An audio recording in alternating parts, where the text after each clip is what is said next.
to catch everybody up and start to digest some of what's going on, because it's extremely important, if a finger is pointed at the Department of Justice and the FBI, that there is bias there against a sitting president. Let's bring in Judge Andrew Napolitano now, Fox News senior judicial analyst. All right, the takeaways from today we got from Catherine Herridge right there, but I know from you that you consider this to be critical because bias would do what?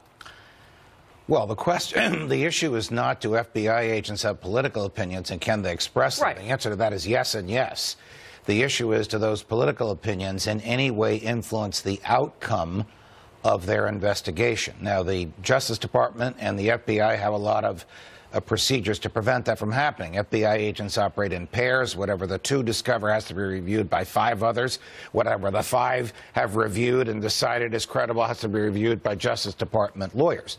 The only final decisions that have been made in this investigation are to seek 2 indictments, which they've obtained, and 2 guilty pleas, which they've obtained. So Rod Rosenstein, in my view, painted a very credible picture today by saying, I don't know exactly where we are, and if I did, I wouldn't tell you, but it's too early to say whether or not so-and-so's political opinion affected the outcome, because we haven't reached the outcome yet. So there, you know, Catherine Herridge says, well, the most pressed in, if you will, text message was from August 2016 between this FBI agent Strzok and what Trey Gowdy today, Congressman Gowdy, called his paramour, because we do know that they were having some sort of a relationship, and that may have only come into play. And I want to get your opinion on this. People say, well, why would that be? Why do we know that detail, that texture?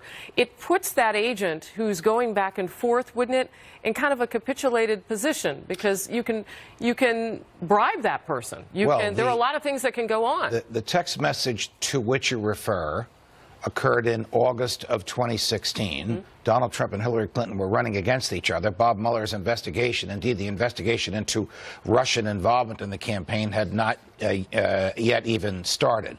Mm-hmm. So the conversation is about, what are we going to do if Donald Trump becomes president?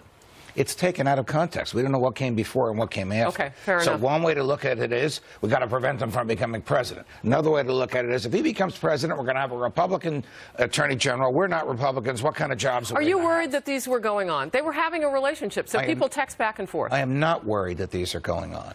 FBI agents are not choir boys or choir girls. They are strong-willed people with strong opinions like the rest of us. None of this surprises me. Some basics. Representative DeSantis of Florida said, look, you can give us information if the FBI on that anti-Trump dossier flowed money for gathering information. Just real quick, I have to get your response on that. I am smiling because Attorney General Rosenstein said, I know whether or not the FBI paid for it, but I'm not allowed to tell you. We're all dying to know. Was the FBI behind this? Was it documented? Did they pay for it? Where did the money come from to pay for it? We don't know the answer to that. We may never know the answer. Wow. But he does. He does, but he can't say.